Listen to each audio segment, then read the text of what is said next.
Honorable Speaker, thank you for this opportunity.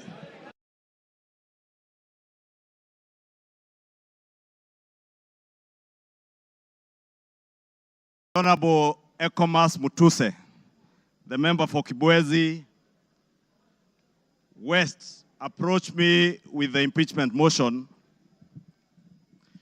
Honorable Speaker, I took some time not just to go through the grounds that he had stipulated for the impeachment of the Deputy President, but also to reflect on what Honorable Mutuse was asking me, not just as a member of parliament for Kikuyu and leader of majority party in this house to do, but also took time to reflect and ask the Almighty God to guide me and give me wisdom to do the right thing.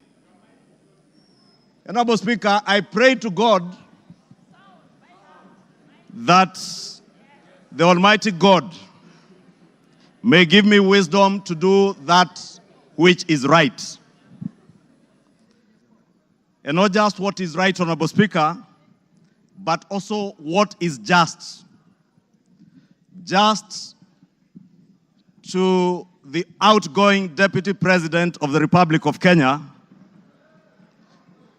but also just, more importantly, just to the people of Kenya who turned out in their numbers in 2022 to vote in a government that they believed would create cohesion and unity and offer them opportunities to excel and prosper as a people. Honorable Speaker, as I prayed for wisdom, I was also conscious that what is right is not always easy. And what is right is not always popular. And being a son of the mountain, representing people of the Mount Kenya region, Honorable Speaker, it was clear to me that what may be popular today may not be right. And that is why I asked God to give me the wisdom to do that what is right, Honorable Speaker. And I am here today to do what is right for the people of Kenya. I am here to do what is right, not just for the people of Mount Kenya. I am here to do what is right for the greater good of the Republic of Kenya, Honorable Speaker. And that is why I rise to support this impeachment motion, Honorable Speaker. Honorable Speaker, having listened to Honorable Mutuse and all the grounds, and having looked at the Constitution, Honorable Speaker, and I would beg for us to look at Article 150 on the removal of a Deputy President, the reasons as to why you may remove a Deputy President from office. The first one is on the ground of physical or mental incapacity to perform the functions of that office.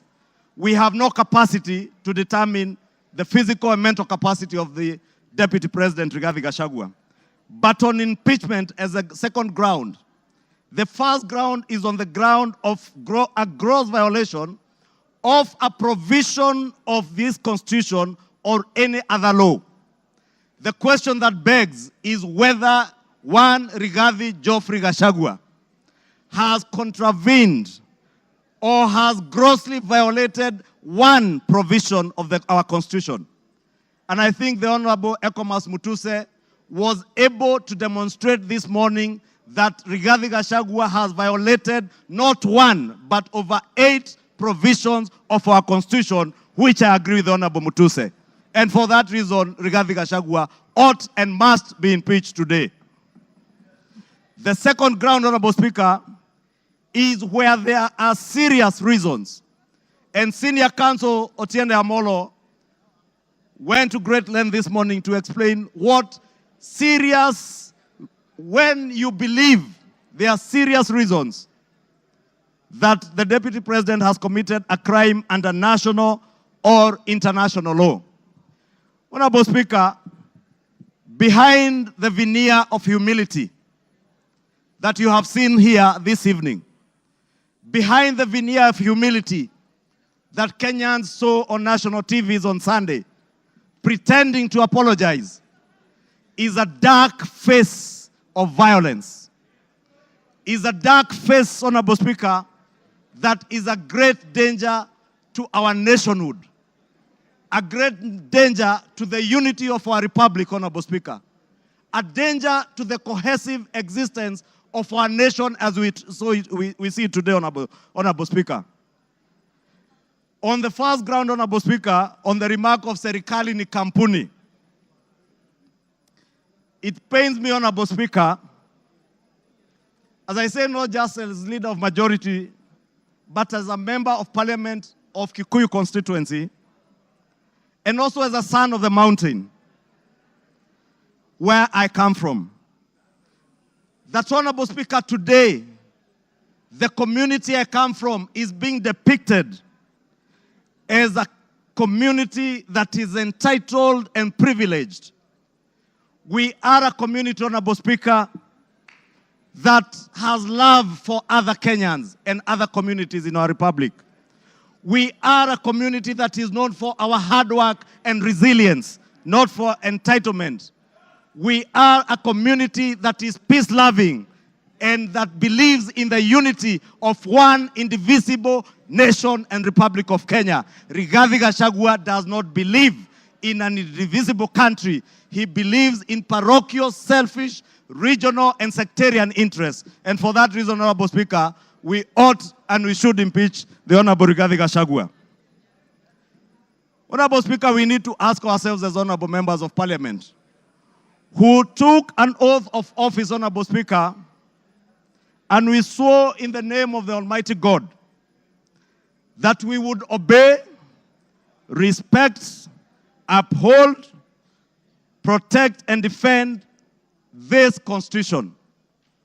And today, Honorable Speaker, what we are being asked to do is to recall those words of the oath of office that we all took either with the Bible or with the Holy Quran in our right hands, Honorable Speaker, that for a man who has grossly violated our Constitution, whether we will stand up today to be counted as protecting and defending this Constitution by sending home one Rigathi Gachagua, Honorable Speaker. I want to say I rise to the occasion today to do what is right and to reaffirm that oath that I took with the Bible in my right hand, to obey, to defend, and to protect this Constitution that we all swore to defend. And I call upon all of you, honorable members, to defend this Constitution. Honorable members, for Kenyans around the country who watched in disbelief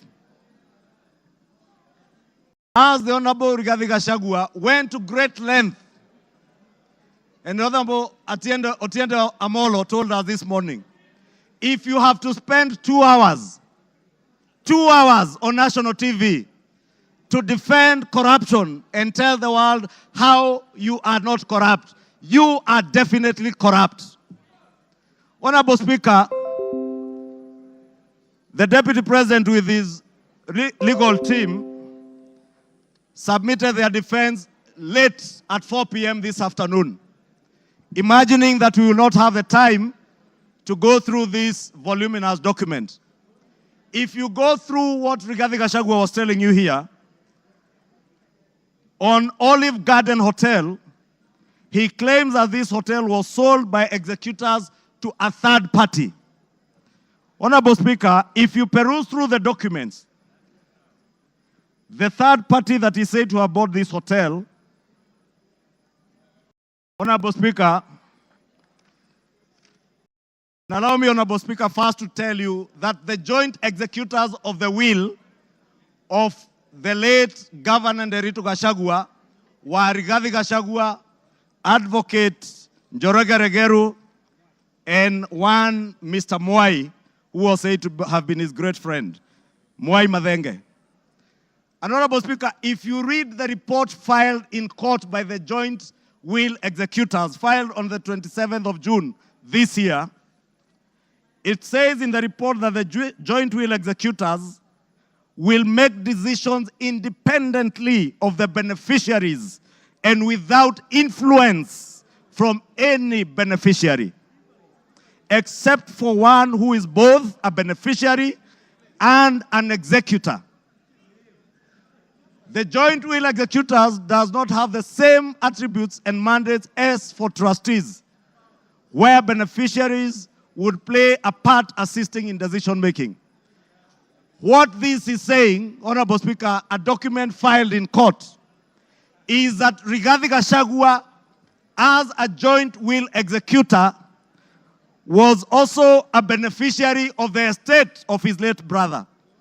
He was not only a joint will executor, he was also a beneficiary, and he was also a purchaser for value of the estate of his late brother.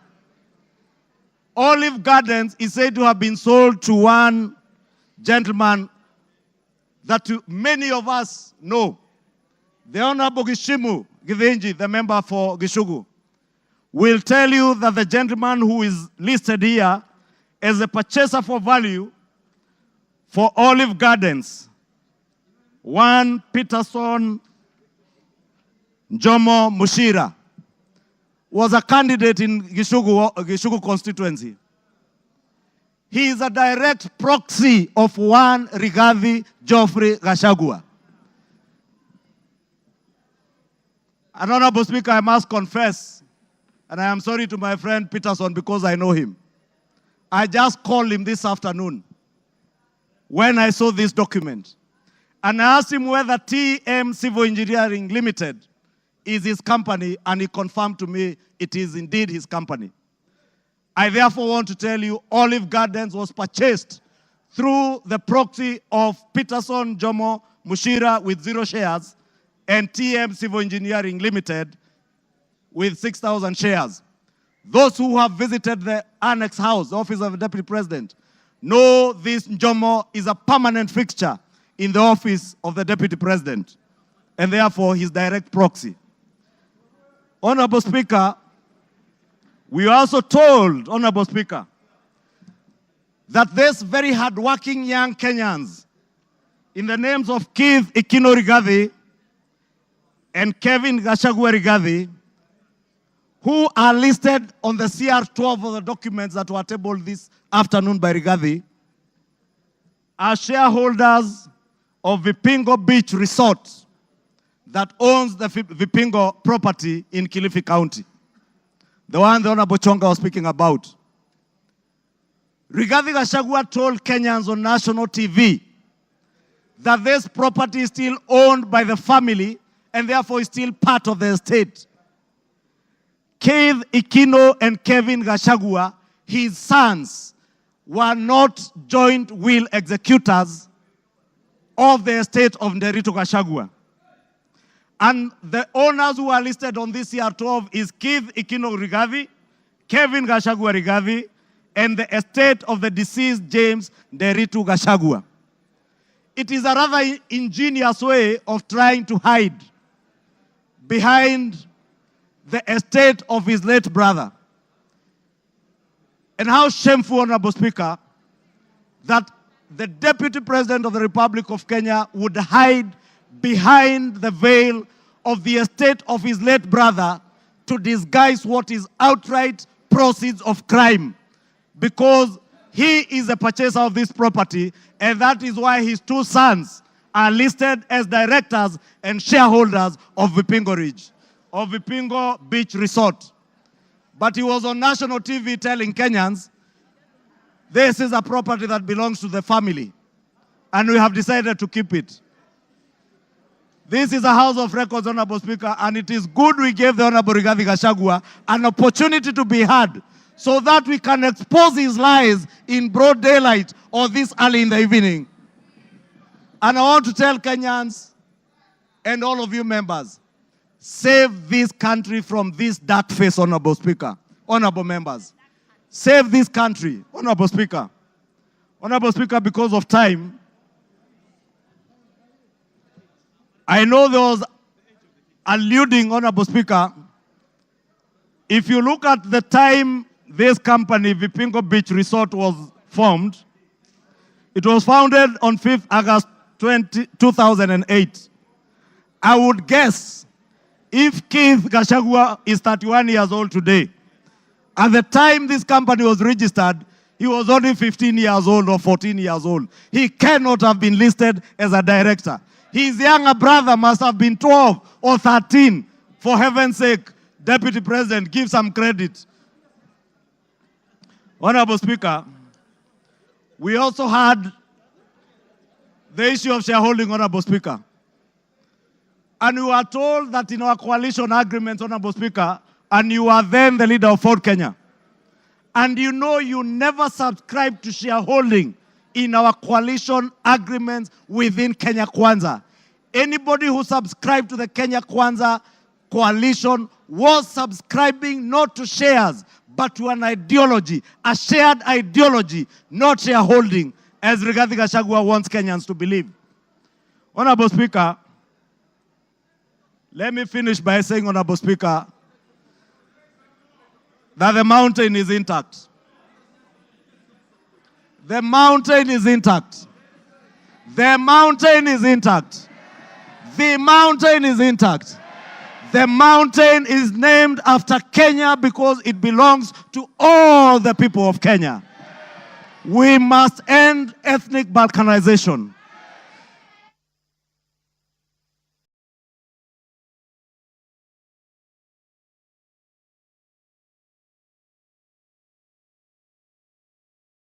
Give him another 2-3 minutes. Honorable Speaker, I was saying to conclude, to end the balkanization of our country into ethnic fiefdoms under the control of warlords, we must send Rigathi Gachagua home today. To end divisive politics in our country, Rigathi must. To end the culture of impunity, conflict of interest, abuse of office, state capture, and corruption in high office, Rigathi must. For accountability, for there to be integrity in the political governance of our country, Rigathi Gachagua must. For leaders in high office to bear policy and political responsibility, Rigathi Gachagua must. For national unity, for the fight against graft to bear fruit, for peace and prosperity of our nation as one indivisible whole, one nation under one flag, one people who love their country, who love peace, who want to see a cohesive and working government serving them. Rigathi must. Rigathi must. I submit, Rigathi must go. Thank you. Order. Honorable members, order.